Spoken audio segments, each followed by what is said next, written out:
Hi, I'm Gordon from Camera Labs. I've been using mirrorless cameras for over 10 years for my own personal photography, and in this video I'd like to explain the reasons why I believe that mirrorless is superior to DSLRs, at least for my own work. Now, I've got 6 ways in which I think mirrorless is superior to DSLRs, and not a single one of them is due to the potentially smaller and lighter camera system itself. Now, mirrorless cameras are available in all shapes, sizes and weights, and every time I review one of the larger models, I always receive loads of comments from people saying, hey, isn't the benefit of mirrorless supposed to be that they're smaller and lighter than DSLRs? If they're the same size and weight, what's the point? Well, there are a ton of technological advantages, and that's what I'm going to concentrate on in this video. Now, before I go any further, it's important to note that there are pros and cons to both DSLRs and mirrorless cameras. Just because I find that mirrorless is better for my own work doesn't mean that you will. So I'd love to hear from you in the comments as to which type of camera you prefer, DSLR or mirrorless. And it's okay to like both of them. I'd like to hear what you think are the pros and cons of each technology.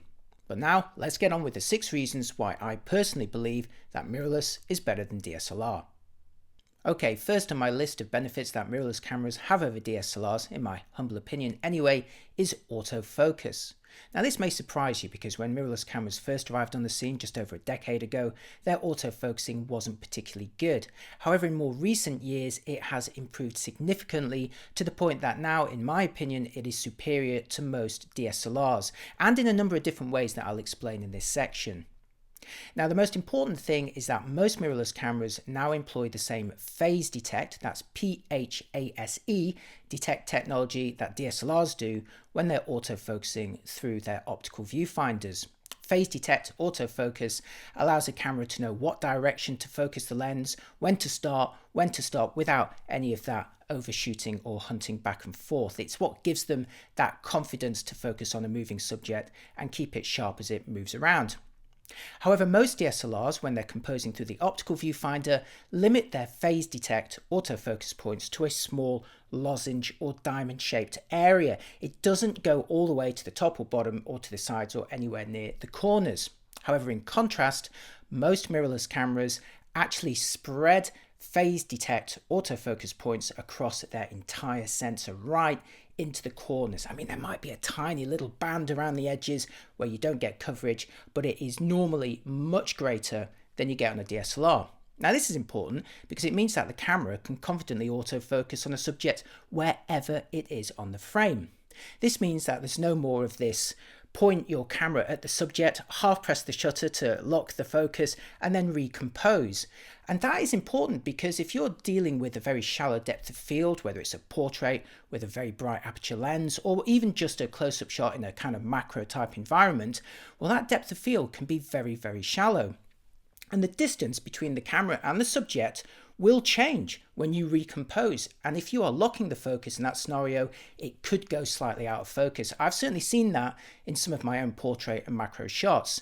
However, being able to autofocus anywhere on the frame allows you to compose the shot as you like and then just tell the camera to focus on the subject wherever it is. That is a major benefit for me, but it goes beyond that. Since mirrorless cameras use their main imaging sensor to perform autofocusing, exposure and white balancing duties, they generally have a vast amount of information at their disposal. In contrast, DSLRs, when they're composing through their optical viewfinders, generally use dedicated autofocus and metering sensors. These can't help but be simpler and less sophisticated than the data that's available off that main sensor. I mean, think about it. You've got potentially 24, 30, even 40 or more megapixels worth of data at your disposal, and this is what allows mirrorless cameras to perform very effective face and eye detection, as well as tracking all manner of other objects, animals, vehicles, almost anything, anywhere on the frame. If the camera recognizes that object, it will place a frame around it, and it will then know exactly where to focus and what to meter for, again, regardless of where it is on the frame. With full-time electronic composition, whether you're composing with the screen or an electronic viewfinder, a mirrorless camera can also offer a wealth of shooting assistance. Most, at the push of a button, will magnify the image, allowing you to take a closer look and confirm the focus, whether you're doing it automatically or with manual focus. Many models also offer focus peaking, which will surround the edges of the subject with a highlighted colour to show when it's in focus. Again, this works an absolute treat when you're focusing manually, and that will also apply to adapted lenses, more about which in just a moment. Second on my list of benefits of mirrorless cameras is what you see really is what you get. Now, when SLRs first came out, that optical path which came through the lens, bounced off a mirror and went through an optical viewfinder was pretty revolutionary. You could actually see what the lens was focusing on. Crucially, whether the lens was even in focus on the subject. You could also see if you had the lens cap on or your finger or something else obstructing the view. Like I say, pretty revolutionary stuff. But what it won't do on a modern DSLR is reflect what's actually happening with the processing when it comes to your final image. Now, if your white balance isn't correct, you're not going to see the effect of that through an optical viewfinder. If you have your camera set to record in black and white, you're not going to see that through your optical viewfinder either. There's no preview. And if you have that set accidentally, well, you could ruin a lot of your pictures. In contrast, again, with full-time electronic composition, what you see on the back of the screen or through the electronic viewfinder on a mirrorless camera is what you are going to capture. You are able to preview white balance effects. You're able to preview black and white or sepia tones or any other special effect that you want. If you've set it by accident, you'll see it straight away. If you set it deliberately and it doesn't quite work, you can correct it as you compose and take the shot. There's no more surprises. So for me, that is a huge benefit. Third on my list of mirrorless benefits is a viewfinder that will replicate exactly what you see on the screen. Now, so far, all of the benefits of mirrorless cameras that I've mentioned can also be applied to DSLRs when they're shooting in live view using their screen. But the big benefit that a mirrorless camera has is that everything you can do with the screen, you can also do with the viewfinder, which you cannot do on the optical viewfinder of a DSLR. Now, this extends to just composing your shot. When you play back your image on a DSLR, you've got to look at it on the screen. However, on a mirrorless camera, you could look at it through the viewfinder. If you want to change a menu setting on a DSLR, you have to do it with the screen. On a mirrorless camera, you can do it with the screen or in the viewfinder. If you want to film a movie or play back a video on a DSLR, guess what? That's right, you're doing it with the screen. However, on a mirrorless camera, you can do it through the viewfinder as well. Now, the possibility of using your viewfinder to perform any of these tasks has a number of benefits over being tied to the screen. First of all, under bright conditions, it can become hard to view your screen. However, if you look through the viewfinder, it doesn't matter whether it's the brightest, sunniest day that you've ever experienced, you'll still be able to change those menu settings or playback images to make sure that you've captured exactly what you're after. In some cases, the resolution of the viewfinder panel is actually higher than that of the screen, so you'll be able to see even more detail in those situations. Sometimes you want to be a bit more discreet and actually view images through the viewfinder instead of showing them on the screen for the world to see. And if, like me, your eyesight is gradually becoming longer and longer as you get older, well, it's much easier to focus your own eyes on that viewfinder image than it is to have a look at a screen at very, very close range. In fact, these days I use the viewfinder on my mirrorless camera almost exclusively for everything, whether it's composition, playback or menu adjustment. And the icing on the cake is that the viewfinder image on most mirrorless cameras again is not tied to the optical design of a DSLR, and this allows the camera companies to sometimes be able to deploy very, very large viewfinder images that greatly exceed those that are offered on most DSLRs, particularly at the entry level to mid-range category. And that coverage from an electronic viewfinder is always 100%. Again, a feature that's normally only reserved for higher-end DSLRs. Number 4 on my list of benefits that mirrorless cameras have over DSLRs is access to more lenses. Now, this one may surprise you too, because mirrorless cameras are normally newer systems than DSLRs, so it's taken the manufacturers longer to build up a catalogue of lenses. In fact, if we're talking about the native lens catalogues, there could still be some models that are missing that are available in DSLR systems. However, the big benefit that mirrorless cameras have over DSLRs is the ease with which you can adapt other lenses from other systems, including DSLRs from other manufacturers, onto them, and some of them actually do it surprisingly well. The reason they can do this is because a mirrorless camera, by getting rid of the mirror, has a shorter distance between its sensor and the actual lens mount. If you imagine that distance there, first of all. Now imagine a DSLR which has to accommodate a mirror within that box itself. Their lens mount is further away. So those DSLR lenses are designed to focus with a greater distance than they are on a native mirrorless lens, and it's that spare gap which allows you to implement an adapter on a mirrorless camera. And most mirrorless cameras now have a wealth of adapters available that allow you to mount lenses from almost any system, and again, some of them, as I mentioned, perform very well. It's possible to adapt a Canon EF lens onto a Sony mirrorless camera and enjoy actually particularly good autofocus from them. You'll also get the benefits that mirrorless camera offers, such as built-in stabilisation for the models that have it, and again, all of that focusing and exposure assistance that I mentioned earlier. I mean, even if you're using a manual focus lens on a mirrorless camera, you could use focus peaking and magnified assistance as well, again, as built-in stabilisation if your model offers it, to deliver a better experience than you would if you actually mounted that lens on the camera that it's designed for. Fifth on my list of benefits is stabilisation. Now, if you're using a DSLR and you're after a stabilised view, generally speaking, you will need to buy a lens with optical image stabilisation. This adjusts elements inside the lens to compensate for any shaking, and they can work very well. But not all lenses have optical image stabilisation built into them, and when you find one that doesn't, well, that becomes less easy to handhold at slow shutter speeds and becomes a lot less practical when you're, say, filming video handheld. Now, mirrorless cameras were in the same boat until the manufacturers figured out how to implement built-in sensor shift stabilization on them, which actually shifts the sensor inside the body to compensate for those wobbles instead. And the benefit of having built-in stabilization is that it will work with any lens you attach, whether it has optical stabilization or not, whether it's a native lens or an adapted lens that's 50 years or 100 years old. If you mount it on a body that has built-in stabilization, then you can iron out those wobbles very effectively.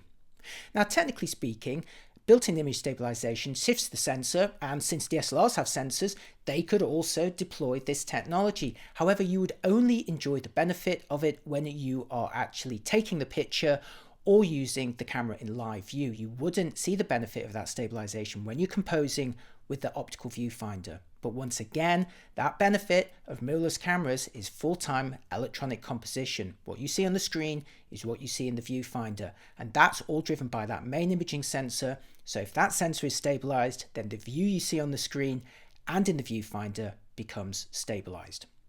Now, before going on, one of the other real benefits of built-in stabilization goes beyond just being able to handhold slower shutter speeds or handhold video smoothly. For me, it's about composing with a very steady view when you're actually looking through the viewfinder. This particularly applies to longer telephoto lenses, and if, like me, you want to get very precise compositions that don't need to be rotated or cropped later on in post. With a very steady view, you can frame that shot very accurately. In my test, the best built-in stabilization systems will also outperform the best optical stabilized lenses. For me, so far, the best in this regard has been Olympus, and it's allowed me in this picture to actually handhold an 8-second exposure with a mild wide-angle lens equivalent to, say, about 35mm, and it's allowed me to actually handhold a shot while still enjoying trailing headlights. That is something which I've never been able to achieve with an optically stabilized lens.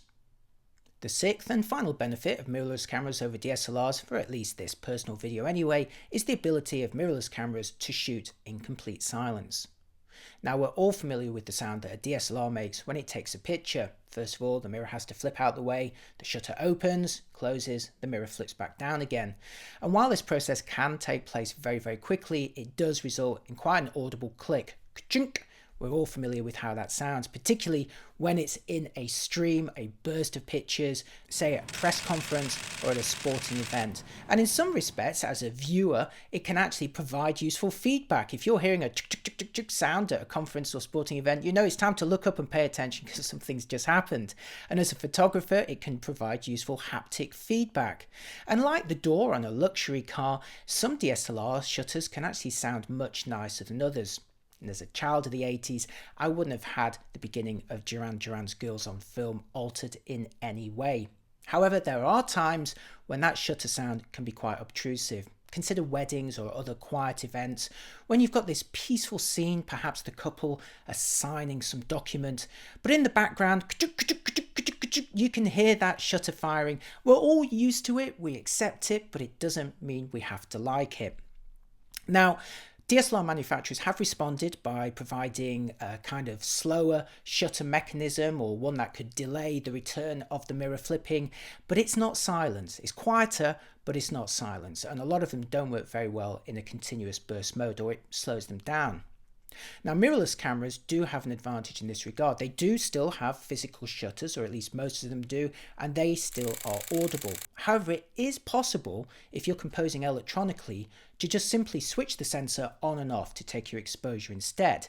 Now, this is called using an electronic shutter, and the benefit is that it will operate in complete silence.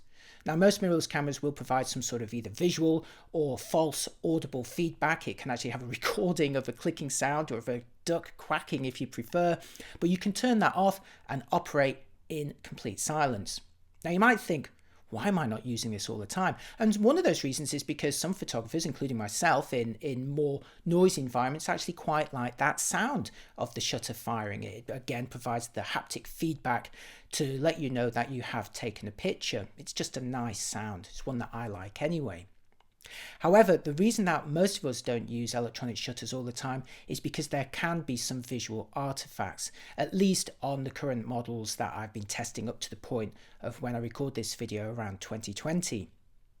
Now, when you turn the sensor on and off, the sensor actually has to read the data, say from top to bottom, and it doesn't always happen as quickly as you might expect. In fact, during the time it takes to read from, say, the top to the bottom of the sensor, the subject or the camera may have moved slightly, and that in turn means that the subject or the background may have skewed. Imagine panning across a scene with some straight lines like some lampposts or the sides of a building.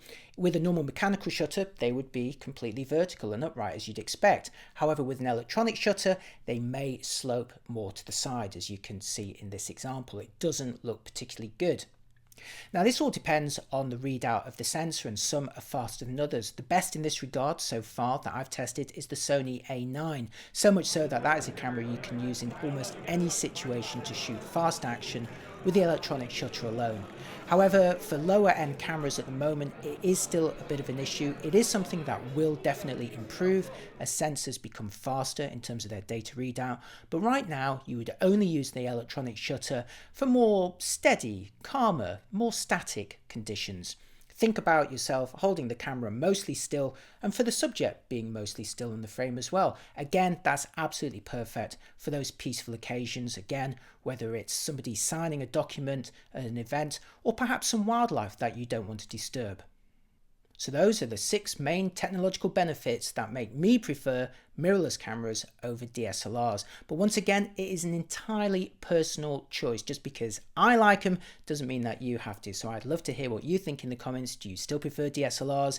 Do you prefer mirrorless cameras? Do you like features on both of them? I'd love to hear the pros and cons of both, because it is not a completely one-sided argument. And before I go, I'd like to point out the one major benefit that DSLRs still have over electronic composition on mirrorless cameras, and that is generally longer battery life. Remember, on a mirrorless camera with full-time electronic composition, you are running a panel, whether it's the screen or the viewfinder, and those are battery hungry technologies. In contrast, a DSLR will burn through its battery at the same speed as a mirrorless camera if you're shooting in live view with the screen, but if you switch to the optical viewfinder, well, that uses barely any power at all, and that's what allows DSLRs to generally shoot 2 to 3 times more shots per charge than a comparable mirrorless camera. Once again, I want to hear your pros and cons in the comments. If you'd like to hear more about my own views on the benefits of mirrorless over DSLR, I wrote an article for the Smug Mug blog, so check that out if you'd like more detail or a reminder of what I've spoken about here. And of course, if you want reviews of any of the cameras that I've tested, you can see them on this YouTube channel or over at cameralabs.com, where there's also loads of sample images and additional detail. Once again, if you found any of this or the reviews that I do useful, it really helps my channel grow if you give me a like or a follow.